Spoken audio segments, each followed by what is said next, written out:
ากฏการณ์ย่อท่อจำนวนหนึ่งขึ้นเป็นต้นคือกับเสียงวิพากษ์วิจารณ์ของสังคมนะเป็นการปลอมแปลงเอกสารการอย่างยืนการเฮียนใบประกาศนียบัตรบ่โปร่งใสในการจัดการสอบเสียงอย่างต่างๆเขาเฮียนอยู่หมายไล่การไปเฮียนต่างประเทศอันนี้เป้ากันหนาหูอันนี้เป็นปรากฏการณ์ย่อท่อภายในแขนงการศึกษาเองเกิดขึ้นจากนี้ก็สะท้อนถึงพ่อแม่ผู้ปกครองได้อ้อยลูกเฮานี่เฮียนดีอยู่เฮียนได้ทีนึงแต่บ่มีหวังละสิได้ไปนำหมู่เพิ่นมีเส้นมีสายเพิ่นหมดละเพิ่นเว้าหมดละมีบัญชีหมดละนี่มันเป็นนั่นน่ะก็แม่นปรากฏการณ์ย่อท่อจากระบบการบริหารการศึกษาที่บ่เข้มแข็งคือข้าพเจ้าว่ามาข้างเทิงนั้นทั้งหมดสภาพปัญหาการศึกษาที่กล่าวมาเกิดจากหลายสาเหตุแต่สาเหตุต้นตอเนี่ยมีในนี้1หลักสูตรการเรียนการสอนของพวกเราถึงว่าได้มีการพัฒนาเป็นแต่ละอย่างแต่มาเบิ่งลึกเขาก็ยังมีหลายอันบ่ทันสอดคล้อง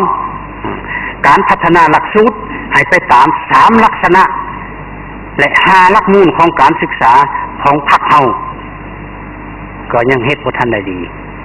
นับทางการพัฒนาหลักสูตรนับทางการจัดตั้งปฏิบัติเมื่อเทียบเสียแล้วบ่ทันได้ดีมีระยะหนึ่งพวกเฮาอยู่ชั้นประถมพวกเฮานี่ชื่อว่าปะวิชาคุณสมบัติเอาวิชาคุณสมบัติซอดเขานำวิชาอื่นก็สิแม่นสาเหตุอันนึงที่เฮ็ดให้คุณสมบัติของเฮามีปัญหาหรือว่าเว้าถึงหาหลักมูลคือข้าพเจ้าไล่มาข้างเทิงหั่นนี่เว้าเรื่องคุณสมบัติศึกษาเว้าเรื่องปัญญาศึกษาเว้าเรื่องศิลปะศึกษาก็แห้งหายศิลปะศึกษามันเว้าถึงความซีไล่ทางด้านจิตใจมันเว้าถึงวิถีชีวิต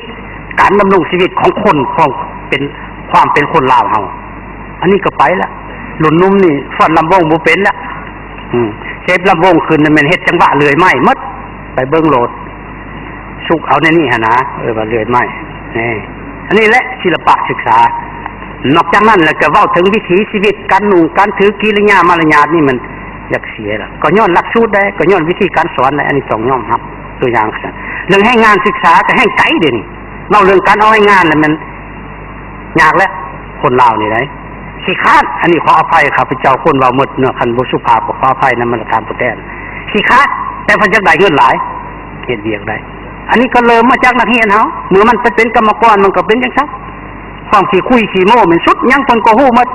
บัดเฮ็ดมาบ่เท่าคนอื่นนี่บริษัทเขาก็เลยบ่จ้างเอาให้งานมันเป็นจังซั่นเลยอันที่2มันผู้สอนผู้เรียนซึ่งเป็นข้อตัดสินคุณภาพของการศึกษาในระยะที่ผ่านมาครูสอนยังบ่เพียงพอทางด้านจำนวนอันนี้ก็ยอมรับกระทรวงศึกษายอมรับบ่สนองครูได้เพียงพอและคุณภาพก็บ่ทันดีแท้สอนตามวาดบางคนส่วนหลายอยู่ชนบทบ่ได้ผ่านการสร้างครูมันก็แล้วแหละเจ้าไปสอนหมู่เจ้าบ่ได้ผ่านวิชาครูมันก็สิไปสอนได้แหละก็จดใส่กระดานบอกแล้วก็แล้วไปเฮายามมาก็เลิกขย้อนมาสิมีคุณภาพนอกจากนั้นเงื่อนไขทางด้านเศรษฐกิจชีวิตการเป็นอยู่ของครูพบความยุ่งยากเงินเดือนค่าตอบแทนต่างๆยังบ่เป็นสิ่งจูงใจให้คนอยากเป็นในครูอันนี้ก็ที่ราคาเนี่ยนั่นแหละพวกเฮาเป็นครูอ่ะผมรู้ว่าผู้แทนเบิ่งนำสิแม่นบ่อันนี้นะสำหรับนักเรียนนี่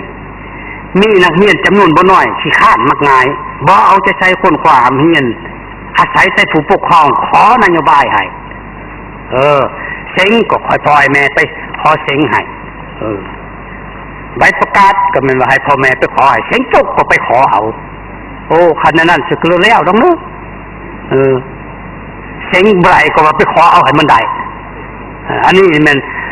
มีแต่ลาวเฮานี่ได้เฮ็ดแบบนี้ได้ประเทศอื่นนี่เขากลายไปฟ้าแล้วได้อันขอเอานี่น่ะขอคืนห้องคืนไหนแล้วก็เฮียนบ่คืนใดก็ขอคืนใดแล้วก็บ่จบก็ขอจบมีแต่ลาวเฮานี่ไหนอันนี้ขออภัยข้าพเจ้าเว้าซื่อๆซั่นแหละประเทศอื่นเขาบ่เฮ็ดแล้วอันที่3การลงทุนเข้าใช้การศึกษายังอยู่ในขอบเขตจำกัดถ้าเทียบใช้มาตรฐานสากลและภาคพื้นอันนี้ก็ผู้แทนก็ขอบอกขอบใจอันนี้ก็อีกทีนึงขอขอบใจนำสภาที่ได้พยายามสุกดันให้งบประมาณกระทรวงศึกษาว่า 17% ถึงว่าฮอดมื้อนี้บ่ทันใดปานนั้นก็ยาแต่ว่าเป็น ความเอาใจใส่ของผู้แทนประเทศอื่นเขาก็เนื้อเอาหลายแล้วก็ยาแต่ว่าความพยายามอันนี้ก็ถือว่าประเสริฐเลิศล้ำสำหรับผู้ที่เฮ็ดเวียกศึกษาแล้วอันนี้คันอธิบายมันก็หลายอันเนาะจังน้อยฮอดเวลาอันเว้าถึงอันคิดในการพัฒนาจังสิเสนอตื้มอันเรื่องว่าอันทุนลงใส่การศึกษานี่แม่นอะไรปัจจุบันนี้ปีนี้ตามวิชาการรายงานนี่แม่นว่าได้13.8%บ่นับสถาบันการศึกษาที่ขึ้นกับกระทรวงอื่นขออภัยบ่นับสถาบันการเมืองการปกครองของท่านผู้แทนคิดแก้วแม้นแต่ของกระทรวงศึกษาแม่นได้13.8บ่นับของกระทรวงป้องกันความสงบของกระทรวงป้องกันประเทศ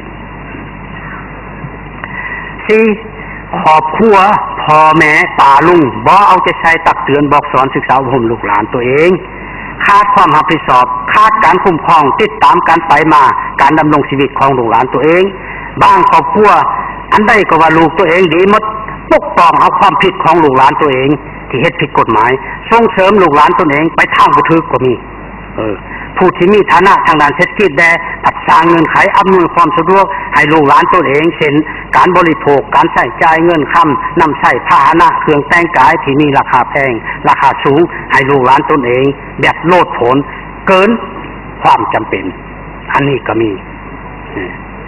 อันนี้ข้าพเจ้าอยากอธิบายเมื่อมันมีจังซี่แล้วมันกระทบท่านผู้แทนคันผู้นี้มีใดเด็กน้อยคันเห็นหมู่ลืมนี่มันอยากนำเลยเอาซื่อๆสิได้สาวนุ่มวัยนุ่มคันผู้นี้ใช้โทรศัพท์รุ่นใหม่มันก็อยากใช้เรื่องของมันจะเป็นแน่นั่นเลยมันเฮ้อกันไปจังซั่นย้อนนั้นทางกระทรวงศึกษาพยายามที่สุดอยากให้มีเครื่องแบบที่เป็นเอกภาพการนุ่งการแต่งเพื่อมันบ่ลื่นบ่เกินกันให้คนนุ่งอันนั้นหมดไปโรงเรียนมันก็แล้วบ่เสียดกันตั้งใจเรียนนะบ่แม่นสิมาเฮ้อกันเรื่องมันแข่งกันหัดเสียวทองนาแข่งกันใส่ปกแขนค่ำนี่บ่อยากให้เฮ็ดแต่พ่อแม่จำนวนหนึ่งผัดบ่อยากเว้าว่าตัวเองมีฐานะนี่รีบไปเฮ็ดผิดแล้วก็ไปด่าไปปล่อยไอ้น้องตำรวจก็มีมาหมู่เจ้านี่บ่ได้เรื่องลูกค่อยดีอยู่นี่อันนี้อันที่5โรงเรียนและสถาบันการศึกษาหลายแห่งบ่ได้มาตรฐานที่5เห็นได้บ่แท้ล่ะบ่ได้มาตรฐานเนาะบ่เป็นสิ่งดึงดูดจิตใจของผู้เรียนผู้บริหารครูอาจารย์ที่สังกัดโรงเรียนสถาบันการศึกษาบ่ท่านเอาใจใส่ต่อการศึกษาอบรมแนวคิดนักเรียนนักศึกษาโดยหลายรูปหลายแบบอันนี้ก็ยอมรับมองง่ายๆในครูขี้คาดเนาะหัวหน้าโรงเรียนก็ขี้คาดคุมเฮ็ดไปตามวาดซั่นแหละตาชนเขาว่านั่นนี่อันนี้ก็จำนวนบ่น้อยเกิดจากทันแถวศึกษาเองนอกจากนั้นแล้วนั่นการศึกษาอบรมแนวคิดผัดบ่ติดทันกับชีวิตตัวจริงระเบียบหลักการมาตรการในการคุ้มครองโรงเรียนคุ้มครองนักเรียนนักศึกษาบ่หัดกุมบ่เข้มงวดบ่เด็ดขาดนี่อีกส่วนหนึ่งครูอาจารย์สอนในโรงเรียนขาดความเป็นแบบอย่างอันนี้เป็นสำคัญหลายขาดความเป็นแบบอย่างที่ดีให้แก่นักเรียนนักศึกษาถ้านักเรียนนักศึกษาประพฤติในทางที่บ่ถูกต้องมันเถื่อนักเรียนที่ข้านเรียนชวนอาจารย์ไปกินเบียร์ก็ไปซะแล้วเยอะมันก็แล้วดอกเนาะนี่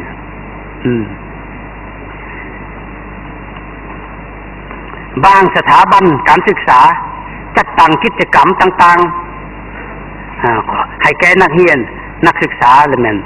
มีแนวคิดไปทางที่บ่สอดคล้องกิจกรรมของนักเรียนของโรงเรียนส่งเสริมไปแนวที่บ่สอดเป็นเพิ่นประกวดนักสาวงามของโรงเรียนเพิ่นอันนี้บ่แม่นหน้าที่ของโรงเรียนอันนี้สิประกวดให้หยังเป็นหยังบ่ประกวดเรียนเก่งเลขเก่งวรรณคดีเก่งไปประกวดสาวงามนี่อันนี้ก็เป็นพวกข้าพเจ้าทันแถวศึกษาเองนี่อันกระทรวงแถลงข่าวเพิ่นประกวดระดับศาลของเฮาบ่ว่านั่นน่ะเขาสมัครไปบุคคลใดก็ซะ